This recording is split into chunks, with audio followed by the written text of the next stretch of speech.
here's what I took away from it. So Klay Thompson wants to stay with the Warriors. But Orlando's going to pay him a lot of money, a young team that needs a shooter. The question is, how much can you pay him? Well, Joe Lacob, the owner, through the years, has kept his guys together. But Klay Thompson has looked in playoff action like he's washed. It's looked like it. But if you notice, sometimes coaches send messages upstairs to the owner. Not verbal messages, more subtle messages. And I watched that game last night. Not a lot you can take out of it. AD is not there. Warriors were crazy hitting threes. But it feels like Steve Kerr and his staff are running more of the offense through Klay Thompson, are getting Klay Thompson more minutes, are getting Klay Thompson more shots, and they're saying to the owner, Joe Lacob, we need him.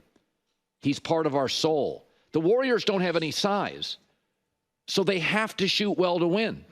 Draymond, 5 for 5 in the first half on threes. Steph never missed one last night. Paz was 3 for 3. And the Warriors are not a good team if they don't hit threes, 16 and 31. They're a great team, 28 and 4, when they shoot over 40%. And Klay Thompson is part of that. And they drafted a kid out of Santa Clara, Paz. And he's got more energy than Klay. But he's not as refined as Klay. And he hasn't put on all the hours with Draymond and Klay. And I'm watching last night. And if you look at the numbers for Klay Thompson over the last 3 months, his usage rate up each month. Points up each month. Minutes up each month. Why is he getting all these opportunities? Why was he on a Draymond Green podcast? I think the staff is sending a message. Kuminga, all their young bigs, they'd trade those guys tomorrow for a legitimate big-time center. They'd trade all of them. The core of this franchise is Steph, Draymond, Klay, and Pods. And at times he's looked washed. But they don't have any answers. They can't beat a Denver. If AD plays last night, it's a different ball game. But at their core, Draymond, Steph, and Klay are so good together, create so many shots together. This is who they are for the time being. And everybody on this team has to be ready to play on Steph's timeline and Draymond's timeline. And Klay can do it. Nothing against Jonathan Kuminga, but when you watch him live, he doesn't have a finishing package. He's 2 or 3 years away. He's not on Steph's timeline. He still needs 2 full seasons to really be a dominant player inside. He's just athletic, long, and twitchy. So I'm watching that game last night, and I don't know what you can take away from it, but what I did is the Warriors would give away all their length to get one legitimate big. It's why I believe they're going to go after Giannis or a Karl Anthony Towns or whoever. But they are getting that ball to Klay. They're running offense through Klay. He's getting more minutes. His usage rate is up, and there's a reason for it. Because this, at their core, this is what they are. They shoot well, they win. They shoot poorly, they don't. And Klay, more often than not, shoots well. Now, as far as the Lakers go, Anthony Davis didn't play. And so Anthony Davis, whenever you have a great player, I used to call, LeBron was the great eraser. The Miami Heat went to the finals 4 straight years. They had no size. They were a bad rebounding team, no true center. They didn't have a true point guard. LeBron just sort of erased all your issues. He still does, by the way.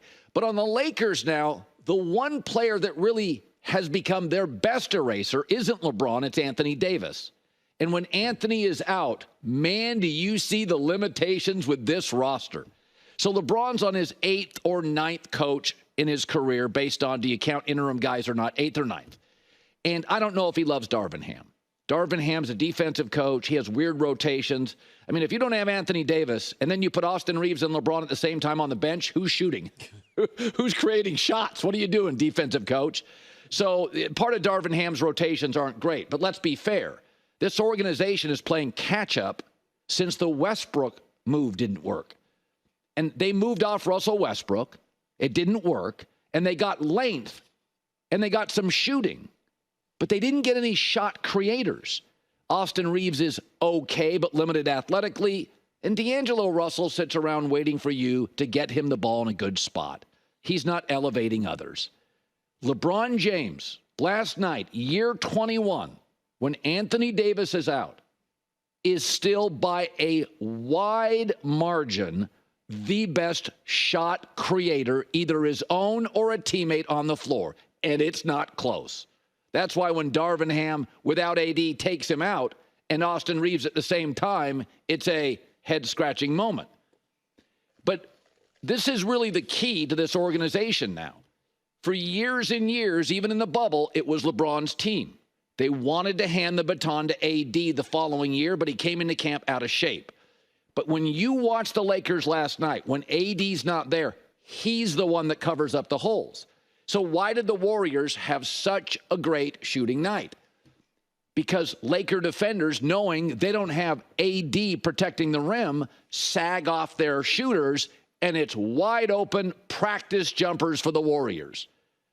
AD plays, you're more aggressive defensively, Warriors don't get the open looks. If they beat their man off the dribble, AD snuffs them at the 10. So it is no longer LeBron. AD is their eraser. He changes their entire defensive mindset. LeBron doesn't have to be solely the shot creator. You can just dump it down low to AD. He'll get stuff off the glass or create his own shot. But, it's pretty obvious. And Draymond Green spotted it.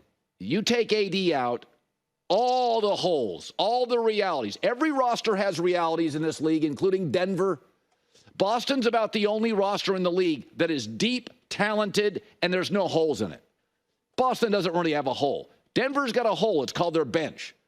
But you take AD out, man, can you see the holes on this Laker roster? And Hi, everybody. It's me, Uncle Colin. Subscribe here to get the latest from the herd, including exclusive behind-the-scenes videos and more, wherever you may be, however you may be watching.